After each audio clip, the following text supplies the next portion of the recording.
setiap yang berjiwa akan merasakan kematian, dan sesungguhnya pada hari kiamat sajalah disempurnakan pahalamu. Barang siapa yang dijauhkan dari neraka dan dimasukkan ke dalam surga, maka sungguh ia telah beruntung. Kehidupan dunia itu tidak lain hanyalah kesenangan yang memerdayakan. Begitulah arti bunyi ayat Al-Quran surat Al-Imran ayat 3.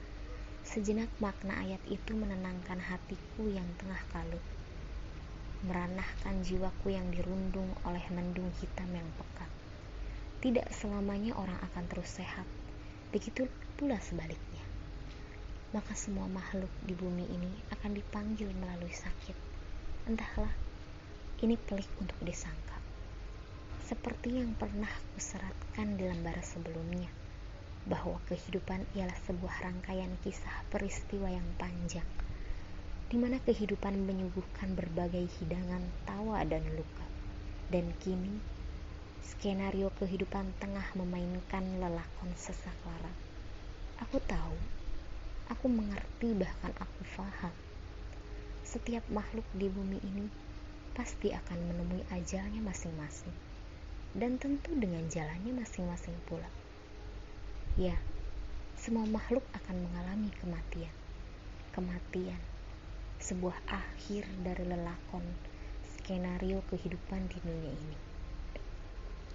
Begitulah, kemarin tawa itu masih bersimpul erat bersamaku, menemani setiap luka hari-hariku. Mengapa waktu terlalu kejam? Waktu bergulir dengan gesitnya, hingga semua beringas ditelannya.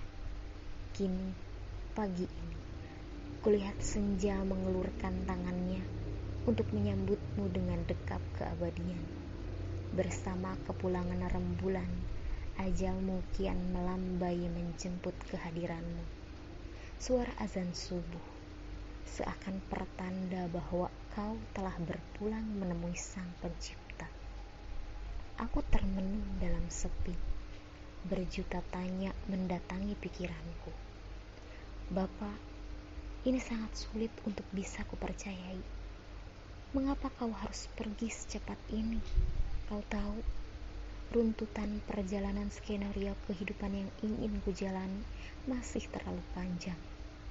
Masih beribu-ribu lelakon kehidupan yang ingin kucapai. Dan kupalar kau menyaksikan akhir dari runtutan segala skenario panjangku. Namun mengapa kini kau ingkar akan janji itu?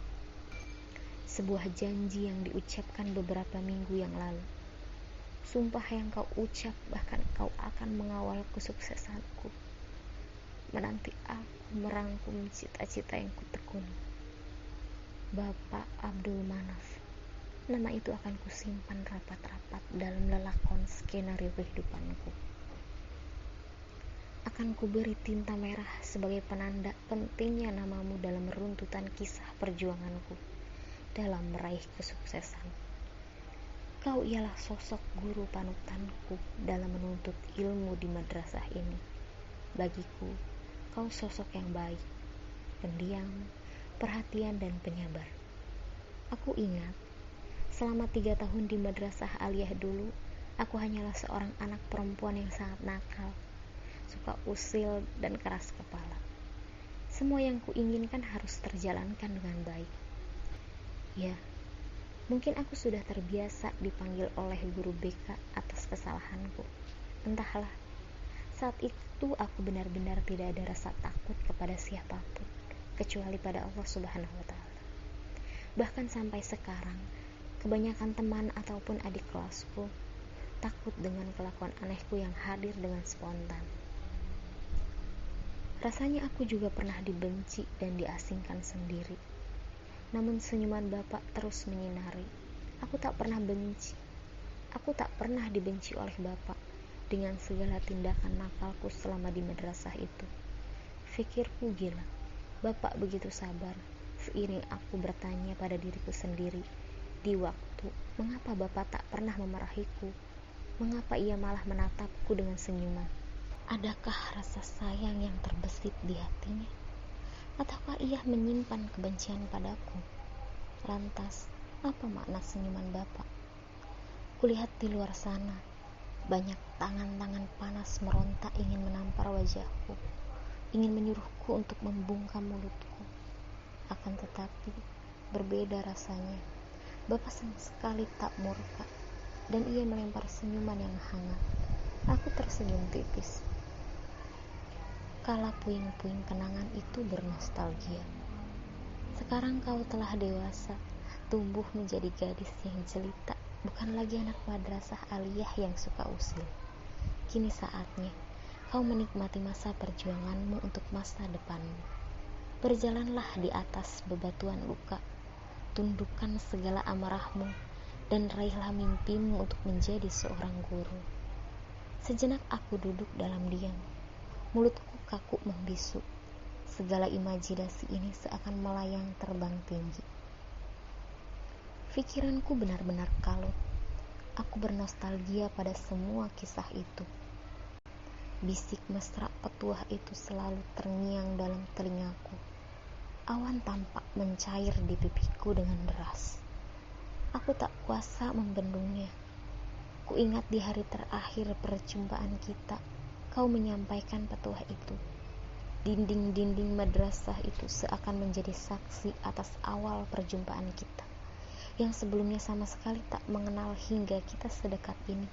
Seperti apa hubungan kekeluargaan yang menyatu di antara kita, tak hanya sebatas hubungan guru dan murid. Panjang jika kuceritakan perihal namamu. Aksara tak akan mampu mewakilkannya. Lembar kertas tak cukup untuk mengantarkannya. Aku meronta. Jeritan hatiku sangatlah keras. Bukan hanya itu. Kemarin aku merencanakan prospek terindahku. Sebuah rencana terbesar dan sakral dalam kehidupanku, yakni sebuah pernikahan. Keinginanku sederhana. Aku ingin kau hadir dan menyaksikanku dikala aku duduk di pelaminan kelak bersama belahan jiwaku. Ku ingin kau hadir untuk memanjatkan sebilah doa untukku. Sungguh banyak runtutan rencanaku bersamamu, Bapak. Akan tetapi, rencanaku tak seindah rencana Allah. Allah tak mengizinkanku memenuhi rencana itu. Skenario kehidupannya bercakap lain. Rencanaku hambur seiring kepulangan rembulan malam. Allah lebih menyayangimu dibandingkan aku, dibandingkan keluargamu, dan dibandingkan ribuan anak didikmu di luar sana. Kini, bukan hanya kepalaku yang pening, hatiku kian hancur berkeping-keping. Rasanya ingin kubenturkan kepala ini pada dinding masa lalu. Aku ingin semua kisah di madrasah itu terulang kembali. Namun, aku tiada daya untuk melawan kenyataan. Aku menjerit. Kini hanya sebatas lembaran foto yang dapat ku dekap. Mungkin jika mampu, rasanya ku ingin sejenak memutar waktu untuk sekedar mengucap salam kepulangan kepadamu. Apa dayaku, sungguh aku tak mampu akan hal itu. Ku tatap tiap lembar foto ini dalam-dalam. Air mataku mengalir begitu deras. Lembar foto ini akan menjadi saksi atas segalanya. Maafkan aku, Bapak, jika selama ini banyak kesalahan yang kuperbuat padamu. Aku pasrah. Ku ikhlaskan kepergianmu. Ku tuliskan aksara perpisahan ini untukmu dengan bertintakan air mata keikhlasan dan kerinduan. Bapak, semoga kepergianmu membawa sakitku menjadi redup, melanting bebanmu menjadi reda. Sudahlah, hanya untayan doa yang mampu kupanjatkan untukmu. Selintas kuusap air mataku, kutenangkan hatiku yang lapuk. Garis skenario kehidupan Allah untuk Bapak telah usai. Maaf, aku tak dapat menemani di detik terakhirmu. Ya Allah, ampunilah dan rahmatilah. Bebaskanlah dan lepaskanlah Bapak, dan muliakanlah tempat tinggalnya. Cucilah Bapak dengan air yang jernih lagi sejuk, dan bersihkanlah Bapak dari segala kesalahan, bagaikan baju putih yang bersih dari kotoran. dan gantilah rumahnya dengan rumah yang lebih baik daripada yang ditinggalkannya, dan keluarga yang lebih baik dari yang ditinggalkan, serta istri dan anak yang lebih baik dari yang ditinggalkannya pula. Masukkan Bapa ke dalam surga, dan lindungilah Bapa dari siksa kubur serta fitnahnya, dan dari siksa api neraka. Begitulah doa yang mampu kupanjatkan untukmu. Selamat jalan Bapa, selamat menuju nirwana keabadian. Kuucapkan terima kasih untuk segalanya. Sungguh tak akan kulupakan semua petuah-petuahmu, semua ilmu kehidupan yang kau bagi kepadaku.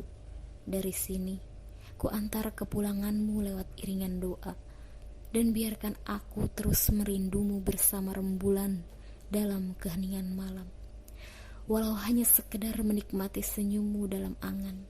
Selamat jalan dari anakmu yang nakal.